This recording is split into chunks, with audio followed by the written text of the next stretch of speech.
Hello viewers, எல்லாருக்கும் வணக்கம். இன்னைக்கு நம்ம சேனல்ல தவளை அடை எப்படி செய்யறதுன்னு தான் பார்க்க போறோம். இது ஒரப்படை இல்ல அடை தோசை அப்படினு சொல்வாங்க.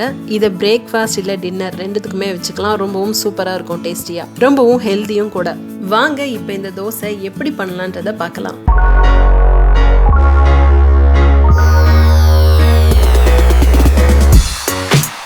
இந்த தவளை அடைக்கு தேவையான பொருட்கள் நான் இன்னைக்கு சாப்பாடு அரிசி 3/4 கிலோ எடுத்திருக்கேன். உங்களுக்கு வேணும்னா நீங்கள் இட்லி அரிசியும் எடுத்துக்கலாம். காரத்துக்கு ஏற்ற மாதிரி 10லேருந்து 12 மிளகா எடுத்திருக்கேன், காஞ்ச மிளகா. உங்களுக்கு காரம் கம்மியாக வேணும்னா கம்மி பண்ணிக்கலாம். அடுத்தது கடலைப்பருப்பு 100 கிராம். நான் இன்னைக்கு கருப்பு கடலையும் எடுத்திருக்கேன். ஏன்னா பசங்களுக்கு இது அரைச்சி கொடுத்தா ரொம்பவும் நல்லது, ப்ரோட்டீன் ரிச் ஃபுட்டுன்றதுனால. அடுத்தது துவரம்பருப்பும் 100 கிராம் எடுத்திருக்கேன். உளுத்தம்பருப்பு மட்டும் நான் இன்னைக்கு 50 கிராம் எடுத்திருக்கேன்.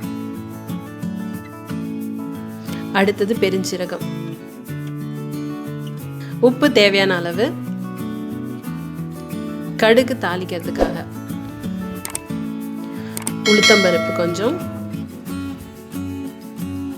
அப்புறம் கொஞ்சம் கருவேப்பிலை.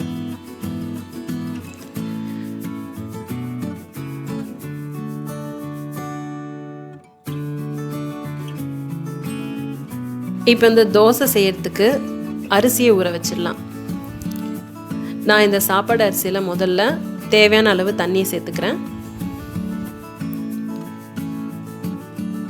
அதுக்கப்புறம் 10லேருந்து 12 காஞ்ச மிளகா காம்போடு போட்டுக்கிறேன். காம்பு நீங்கள் அரைக்கிறதுக்கு முன்னாடி எடுத்தால் போதும், இல்லைன்னா அந்த விதையெல்லாம் கொட்டிக்கும். இப்போ இது ஓரமாக வச்சுருங்க. ஒரு 2லேருந்து 3 மணி நேரம் ஊறட்டும். அடுத்தது பருப்பு அதே மாதிரி ஊற வச்சுக்கலாம்.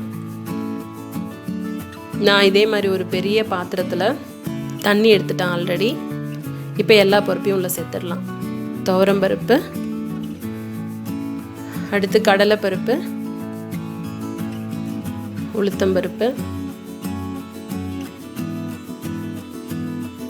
இந்த கருப்பு கடலை நம்ம சேர்க்க போகிறோம். கருப்பு கடலையும் போடுறதுனால இது ஒரு 3லேருந்து 4 மணி நேரம் நல்லா ஊற வச்சுக்கோங்க. அப்போ தான் நல்லா பருப்போடு சேர்ந்து சீக்கிரமாக அரையும். இப்போ இது ஒரு ஓரமாக எடுத்து வச்சிடலாம். இப்போ பருப்பு அரிசியெல்லாம் நல்லா ஊறிடுச்சு.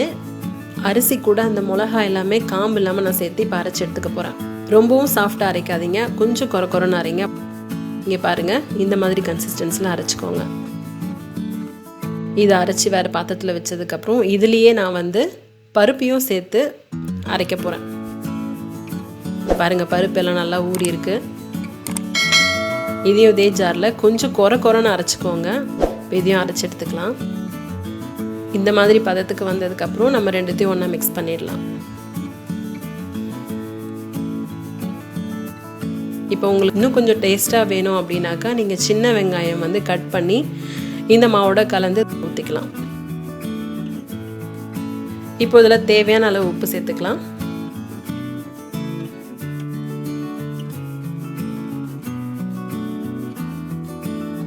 இதில் பருப்பெல்லாம் சேர்க்கறதுனால பெருங்காயம் வேணும்னா நீங்கள் சேர்த்துக்கலாம்.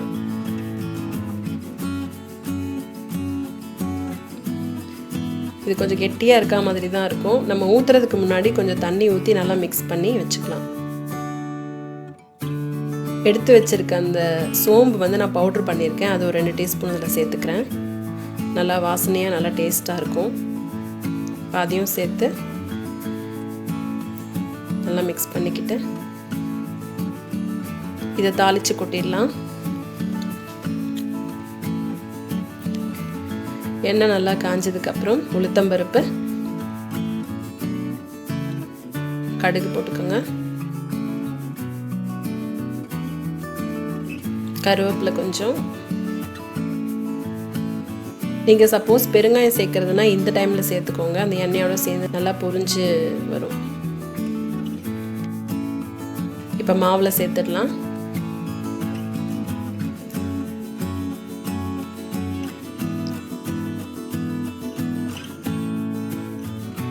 இப்போ கூட கொஞ்சம் கொத்தமல்லி சேர்த்து நல்லா மாவு நல்லா மிக்ஸ் பண்ணிக்கோங்க.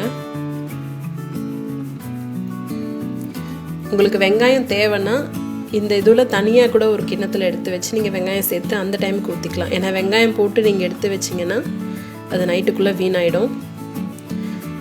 இப்போ எல்லாத்தையும் நல்லா மிக்ஸ் பண்ணிவிட்டு கெட்டியாக இருந்துச்சுன்னா கொஞ்சம் தண்ணி ஊற்றிக்கோங்க. தோசை நல்லா மெல்லிசாக வரணும்னா கொஞ்சமாக தண்ணி ஊற்றிக்கோங்க. கல் நல்லா சூடாயிடுச்சு. இது கூட தேங்காய் சட்னி இல்லை கார சட்னி எந்த சட்னி வச்சாலும் ரொம்ப சூப்பராக இருக்கும். நீங்கள் இதில் பருப்பெல்லாம் சேர்த்துருக்கிறதுனால குழந்தைங்களுக்கு தெரியாது. நிறைய பேர் கருப்பு கடலைலாம் சாப்பிட மாட்டாங்க. நீங்கள் வேறு எதுனா தானிய வகைகள்லாம் சேர்க்கணுன்னாலும் சேர்த்துக்கலாம். இது இன்ஸ்டண்ட்டாக செய்யலாம். நீங்கள் ரொம்ப ஈஸி தான். பருப்பு அரிசிலாம் ஊற வைக்கணும்னா நீங்கள் நைட்டே கூட ஊற வச்சுக்கலாம்.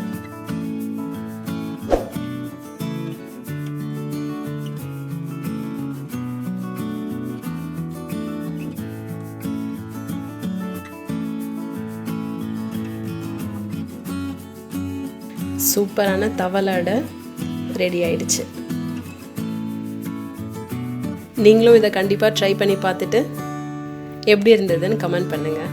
தேங்க்ஸ் ஃபார் வாட்சிங்.